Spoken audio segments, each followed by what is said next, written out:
আমার বান্দা যারা নিজের নফসের উপরে গুনাহ করতে করতে জিন্দেগি শেষ, এমন বান্দাও যদি আমারে আল্লাহ কয়ে ডাক দেয়, আমি আল্লাহ যেমন বড় গো, আমার রহমত তত বড়, আমার রহমত যত বড় আমার বান্দারাও তত বড়।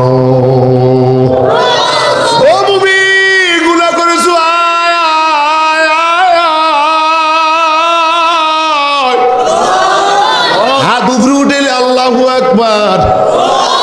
ও বান্দা আয়, গুনাহ করেছো আয়, অন্যায় করেছো আয় আয়, লা তাকনাতু মির রাহমাতিল্লাহ। জানো বান্দারে, আমি আল্লাহ তো আমার বান্দাগুলো বড় আদর করে বানাইছি। আমি আল্লাহ আমার বান্দা বান্দিগুলো বড় শখ করে আমি আল্লাহ বানাইছি। 10 মাস 10 দিন আমি আল্লাহ মায়ের উদরে তোমারে আমি আল্লাহ পালছি। তোমার বাবা তোমারে পালে নাই, তোমার নেতা তোমারে পালে নাই, আমি আল্লাহ পালছি। আওয়াজ দিয়ে কোন ঠিক কিনা? ও মুমিন, আমি আল্লাহ তোর জবানটা মায়ের উদরে 10 মাস 10 দিন যখন রাখছি রে, আমি আল্লাহ নাপাক বানাই নাই। আমি আল্লাহ তোর নাবি আর তোর নাবির মাধ্যমে আমি আল্লাহ খানার ব্যবস্থাটা করেছি।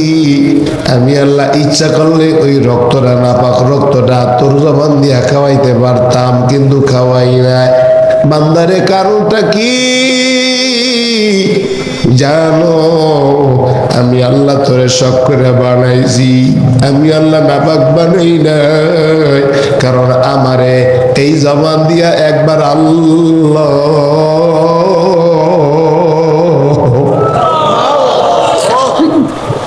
বাইরে রে,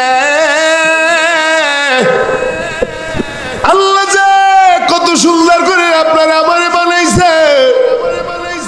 এই যুবক, দুনিয়ার সব চিনছো, আমার মাওলারে চিনলা না। বাবার আমার বাইরে আমার রবের চিনলা না, সবই তো চিনলাও। আল্লাহ কয় বান্দারে, তোর তো কত সুন্দর করে আমি আল্লাহ বানাইছি। কত বাচ্চা মায়ের উদরে যাওয়ার পর এই দেখবেন 10 মাসের মাথায় অথবা 7 মাসের মাথায় 6 মাসের মাথায় অনেক সময় বাচ্চারা নষ্ট হইয়া যায়। জোরে কোন ঠিক কিনা? এই নষ্ট বাচ্চারা যদি আপনি হইতেন, আমি হইতাম আপনাদের মাঝে বরিশাল থেকে আসতে পারতাম না। জোরে কোন? আমার আল্লাহ কত সুন্দর করে আপনারে আমারে বানাইছি। আল্লাহ বলে, বান্দা তুই ডাকতে দেরি।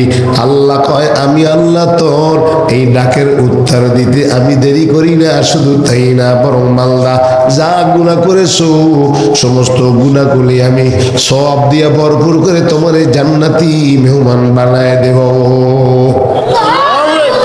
ও মুমিন, আল্লাহ কয় বাইরে রে আমার বন্ধুরা, আমার আল্লাহ কত সুন্দর আপনার আমার জবানটা দান করছে। 1 ঘন্টা 2 ঘন্টা 3 ঘন্টা বয়ান করি। কত মানুষ আল্লাহ বানাইছি মায়ের উদরে কথা বলতে পারে না। কয়েকদিন আগে আমি চট্টগ্রাম এলাকায় মাহফিলে গেছি। এই কথাগুলো যখন বয়ান শুরু করেছি, পাশে দেখি এক লোক হাউমাউ করে কান্নার আওয়াজ। আমি বললাম, আব্বাজান কেন কান্দেন? কি জন্য কান্দেন? হুজুর, আমার 2টা সন্তান আল্লাহ আমারে দিছে, কিন্তু আজও পর্যন্ত আমারে আর আপনার বাবিরে একবার মা আর একবার আব্বা বলে ডাক দিতে পারে না। হুজুর, যদি একবার মা করে ডাক দিত, একবার আব্বা বলে ডাক দিত রে, ডাকবে ছোট ছোট বাচ্চা যখন হাঁটি হাঁটি পা পা হাঁটা শুরু করে, ওই সময় আব্বাকে ডাকার চেষ্টা করে, মাকে মা কয়ে ডাক দেয়। মা আশেপাশে যারা আছে তাদেরকে বলে, দেখো তো আমার বাচ্চার 2 বছর বসাই নাই, আর আগে মা কয়ে ডাক দেয়। মা ডাক দিয়া কয়, সন্তান রে, তোরে যে আমি 10-15 দিন গর্ভে ধারণ করেছি, কত কষ্ট করেছি, রক্ত খনন করেছি, ঠিক মতো খানা খাইতে পারি না, ভালো মতো ঘুমাইতে পারি না।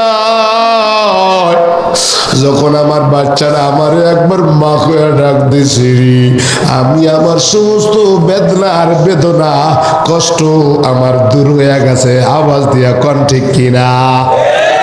আল্লাহ কয়,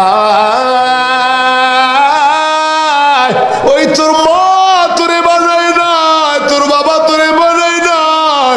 ওই মা যদি এত খুশি হয় তোর ডাকটা শুইরা, ও বান্দা, আমি আল্লাহ তো তোরে বড় আদর করে বানাইছি। আমি আল্লাহ দুনিয়ার ময়দানে আমার বান্দা ছাড়া আমার কেউ আপন নাই। আমি আল্লাহ আমার বান্দা বান্দিগুলা বানাইছি। আমার বান্দা আমার যখন আল্লাহ জোরে ডাক দেখুন আল্লাহ, আমার বান্দা আমারে আল্লাহ বলে ডাক দিতে দেরি, আমি আল্লাহ আরশে আজিমে থাকতে দেরি করি না। আমি আমার বান্দার কিনারায় দাঁড়াইয়া যাই। নারায়ে তাকবীর। কষ্ট হইছে? কষ্ট হবে। আমি কি আমার আলোচনা শর্ট করবো না লম্বা? আপনারা আমার বিরুদ্ধে গেলেন গা, মারা বাকান। তাইলে এতক্ষণ কথা দিয়ে আমি এটাই বুঝাইতে চেয়েছিলাম, সবচেয়ে মায়া বান্দার জন্য কার বেশি?